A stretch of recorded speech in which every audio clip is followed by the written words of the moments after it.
What's going down, everyone? It's Insomulus, aka Bilbo here, back with another video, and this time I've got my third entry into my double m.o.a.b with every gun series, where I drop a double m.o.a.b with every single weapon in Modern Warfare 3 for you guys. And last episode, episode 2, we dropped the double m.o.a.b using the MP7 submachine gun. Not the most exciting of weapons, but this episode, we're on episode 3 now, and this is definitely a lot more of an exciting weapon to watch, a lot more difficult weapon to actually get gameplays with, drop m.o.a.bs with on a regular basis, and just kind of get consistency out of, and that is the PM-9. Now, we are also playing on the map Bootleg in a 9 vs 9 Ground War domination, and in this game, I'm playing in a small party, a 3-man party, me, Ronnie aka the Palestinian, and also Midnight Boss. I think this is the first time I'd actually played in a lobby with Midnight Boss, and we played a couple of games this morning and pretty much stomped it for a couple of matches, and I ended up pulling off this gameplay until everyone had to go. And yeah, so what I'm going to do is I'm just going to quickly say that I wouldn't recommend anyone use this weapon unless you are just trying to have fun with the game, you're bored of using the generic weapons and you want a bit of a change, then this gun may be the gun for you. But otherwise, if you're trying to become a better player, if you're trying to get higher scoring gameplays, trying to drop more m.o.a.bs, trying to just improve, then I wouldn't really suggest using this weapon at all. You're going to be better off using any of the other submachine guns for that matter, or maybe some of the assault rifles, because this gun, it's definitely not one of the most consistent weapons in the game. It's one of the more inconsistent weapons, just purely because of the amount of recoil this gun actually has. You can see here, like, I was shooting that guy pretty much dead on, and not getting hit markers just because of the mass amounts of recoil that this weapon has. Now I'm just going to jump into the setup that I like to use when using the PM-9, and straight off the bat I'm just going to say that the silencer and extended mag is definitely my favourite attachment combination to use on this weapon, along with the dual attachment proficiency. And the reason being is that, that's what I use on pretty much all of my submachine guns, but the reason being is the silencer obviously keeps you off the radar. You guys already know that I don't run assassin. The only way I get assassin is when I get my specialist bonus, so having the silencer on my weapon at least keeps me off the radar when I am shooting my gun, and that's especially useful when you are using some of the weaker weapons like the PM-9, like the MP5, and weapons like those. And the reason for the extended mag is because this weapon is uber inconsistent when you're actually aiming down sights, just because of the mass amounts of recoil this weapon actually has. It's pretty much, in my opinion, the worst weapon in the game to use when you are aiming down sights. You're going to be better off going try to do as many hipfire kills with this weapon as you can, especially at close distances. Don't bother aiming in, just make sure you're hip firing. And the reason for the extended mag is because of all the hip firing you're going to be doing. You're going to be wasting a lot more bullets, missing a lot more bullets, and you're going to need a lot more ammo. And I'm just going to move into the perks. This kind of matches up with the same thing with the hip firing.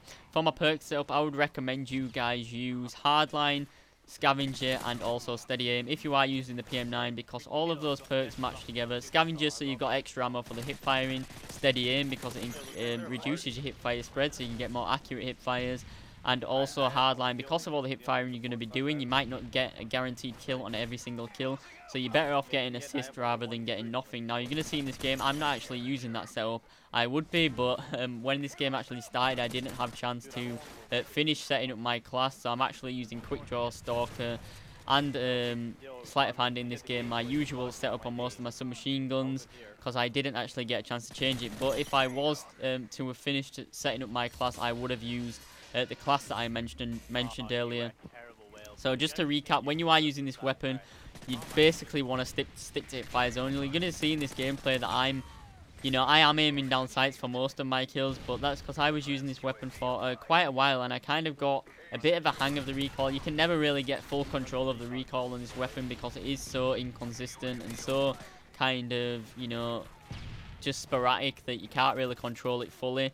But in this game, I knew where the enemies were. There were UAVs up, I could hear them, and just kind of had the general knowledge of where they was going to be this entire game, where they was running. And I just kind of come up on them, aiming down sights, coming around corners and taking them out. Whereas if you just ran into someone round a corner, you'd be better off just going straight for the hip fire rather than going for the aiming down sight kill. Like you see here, the aiming down sights, it's just all wobbly, all kind of inaccurate. Like, I'm shooting this guy in an entire clip and I was pretty much dead on that guy, but the recoil just prevented me from getting the kill. And one other setup that I could recommend for you guys if you are willing to try out this weapon is the extended mag and rapid fire. Now I'm not using that setup in this game, but if you are playing a game mode such as TDM or such as free for all, where you're going to be taking on less enemies at a time, and you kind of need more firepower in your kind of, you know, gun to try and win those 1 versus 1 gunfights, I would recommend running the extended mag and the rapid fire attachments and using the same perk setup as I mentioned earlier for the hipfire kills, because it will give you pretty much the maximum amount of damage you can have with this weapon at point blank distance. And that's pretty much how you're going to do a lot better when you're using this weapon. Also, another tip that I can give is play it like you are using a shotgun. You want to play it and stay to the most close quarters areas of the map. You'll see in this gameplay, you know, I stuck to pretty much the corners of the map, stuck to all the walls, kind of zigzagged throughout stuff. I hip fired a lot of the kills, aimed down sights a lot of the kills. Just make sure there's obstacles in between me and the enemy, because this gun is a pretty pathetic gun in terms of damage, in terms of beating people who are using, say, the MP7 or other submachine guns or assault rifles. You're not going to really stand a chance, so you've got to put like all the obstacles in your way to kind of give yourself an advantage over the other players. Now there you go, there's the double MOAB. I hope this gameplay commentary helped you guys. Hope these tips kind of helped you guys if you are wanting to use this weapon. And I'm going to be definitely spamming a lot of these double MOAB gameplay videos now for this series, probably 1 a day, along with some other videos, maybe some fast MOABs mixed in there as well. But I'm definitely going to be pulling out 1 video a day from now on. And the final score in this game ended up being 85 and 15 with 10 assists. Hope you guys enjoyed. If you did, make sure you drop me a comment and a like and subscribe if you're not already. And I'll see you guys in the next video. Bye.